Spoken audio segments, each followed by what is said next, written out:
That's significant, Trace, because the video in question that Rudy Giuliani presented at the state capitol behind me that alleges to show Fulton County workers illegally counting ballots with no supervisors present, well, that's just not the case. If you talk to the officials here, the Secretary of State's office telling Fox News they've investigated the video, these claims, found no wrongdoing, and that they had a designated observer the entire time in that location, which has been the case actually since June. Now, the state's election chief, Gabe Sterling, tweeted this a little after 6 a.m. this morning, Sam. The 90-second video of election workers at State Farm Arena purporting to show fraud was watched in its entirety by Secretary of State investigators, shows normal ballot processing. Now, meanwhile, President Trump, who has heavily criticized the Republican Governor Brian Kemp here, calling him hapless earlier this week, tweeted this, saying people in Georgia got caught cold bringing in massive numbers of ballots and putting them in voting machines. Great job,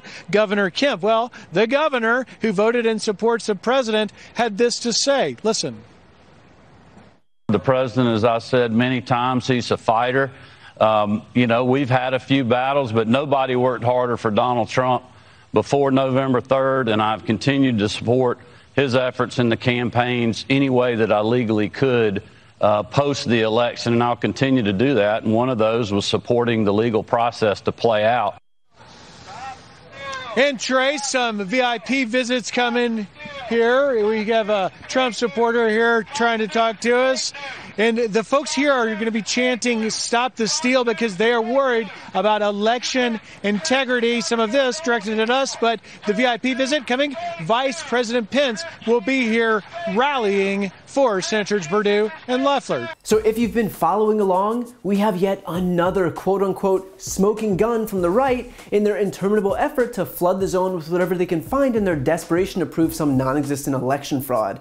This latest 5-alarm fire, we got 'em piece of evidence is a video of what Republicans are claiming are Democratic operatives taking out a suitcase of votes from under a table under the cloak of darkness in Fulton County, Georgia, after demanding that poll watchers leave the room. Only, surprise, turns out that's not the case. According to two high-level officials with the Georgia Secretary of State's office and a state elections board monitor who conducted investigations, there was nothing suspicious whatsoever about the video. First off, these were not suitcases, they were standard ballot containers. And beyond that, Francis Watson, chief investigator for the Georgia Secretary of State, said, quote, there wasn't a bin that had ballots in it under the table, it was an empty bin and the ballots from it were actually out on the table when the media were still there. And then it was placed back into the box when the media were still there and placed next to the table. As far as the ballots were concerned, those inside the container had already been removed from their envelopes and processed while election observers for both the GOP and the Trump campaign were present.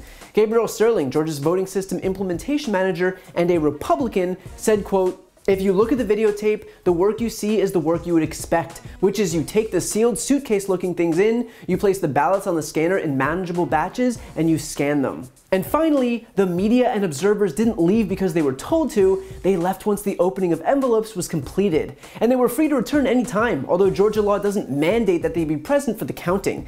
Watson explained, quote, nobody told them to stay, nobody told them to leave, nobody gave them any advice on what they should do, and it was still open for them or the public to come back into view at whatever time they wanted to, as long as they were still working. This is nothing more than Republicans making a mountain out of a molehill to advance their own agenda. But this is what Republicans do. They point to something completely innocuous, add spooky commentary, and all of a sudden it is the scandal of the century. Just like the quote-unquote vote dumps that they pretended were thousands of ballots that miraculously appeared for Democrats. In reality, when populous jurisdictions report their totals, they do it in batches, and because they're population centers, those totals are going to be high. Getting a huge dump of votes isn't evidence of fraud, it's evidence of votes literally being counted. It is what an election is. Large numbers of votes come from places where there are a large number of voters. A 9-year-old could understand this concept, but apparently Sean Hannity's audience can't. There's the claim on the right that there was 120% turnout in Detroit. Only, according to Detroit's own government website, out of the 504,714 registered voters in the city, 250,138 voted. That's not so much 120% as it is 49.5%. There's the claim that ballots were being run 8 to 10 times in the counting machines, but if they were being run 10 times, that would have shown up in the hand recounts or audits, and all of the recounts that took place, from Pennsylvania to Georgia to Wisconsin, had results that only validated the original results, meaning ballots were counted once and they were counted correctly. Republicans claim that Dominion voting systems' voting machines were all rigged, and this is all predicated on the conspiracy theory that Dominion voting systems is owned by the company Smartmatic, and because Smartmatic technology had been used in Venezuela's disputed elections, these legal geniuses on the right are trying to exploit this link and then claim that every election in the US that used Dominion was then rigged. Only one small problem: Dominion and Smartmatic are not the same company. They have no link. One doesn't provide any software or equipment to the other. In fact, they're not only not related, but they're competitors. It is an entire conspiracy theory based on one really flimsy lie. And by the way, it's a lie that was already debunked on Fox News. Did a Dominion machine change one vote from Biden to Trump or from Trump to Biden? No. This is a nonpartisan American company. It is not physically possible for our machines to switch votes from one candidate to the other. Let's be very clear.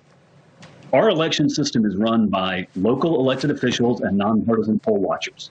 We simply provide a tool to count the ballots and to print and count ballots. There is no way such a massive fraud could have taken place, and there are no connections between our company and Venezuela, Germany, Barcelona, Kathmandu, whatever the latest conspiracy theory is. How do you know that couldn't have taken place? Well, it's physically impossible. Look, when a voter votes on a Dominion machine, they fill out their ballot on a touchscreen. They're given a printed copy, which they then give to a local election official for safekeeping. If any electronic interference had taken place, the tally reported electronically would not match the printed ballots. And in every case where we've looked at, in Georgia, all across the country, the printed ballots, the gold standard in election security, has matched the electronic tally. Some of the people watching you now, I mean, you know, they don't believe you. They think you're lying. They're going to say, of course you're going to say Dominion's not guilty of anything because you represent the company. Right. Well, I've got the facts on my side, and the president's attorneys will go on to press conferences, will go on TV and make these crazy allegations, and then 30 times they've gone to court, and they have not offered a scintilla of proof. So all I can say is until we would love to see any facts or evidence they have. Thus far, we have seen none. The president calls your company a, quote, radical left company. The software created for Hugo Chavez to steal the election of Venezuela, that software allegedly imported into the United States to steal the election for Joe Biden. Is that true? No. We are a nonpartisan American company. We have no connections with Venezuela whatsoever. Nothing that they're saying is remotely true. Are you foreign funded? No, we're funded by American capitalists. The point is that if you take 10 seconds to Google any one of these conspiracy theories, they are beyond easy to debunk. And Republicans know this, which is why they're not just propping up one, they're propping up dozens. The whole strategy is to flood the zone with BS and then point to all of these lies collectively as if it's evidence of fraud. Just because there are a lot of lies at once doesn't make it any more true. So despite all of this, the simple fact remains. Donald Trump has lost the election, and Biden will take office on January 20th, regardless of whether Trump and his allies accept reality or not. If you like this video, please check out my podcast, No Lie with Brian Tyler Cohen, where I take a deep dive into the week's most important stories and interview major players in politics, including Kamala Harris, Katie Porter, Adam Schiff, Nancy Pelosi, Eric Swalwell, Mary Trump, Al Franken, Cory Booker, and many, many more. Again, that's No Lie with Brian Tyler Cohen, available anywhere you listen to podcasts.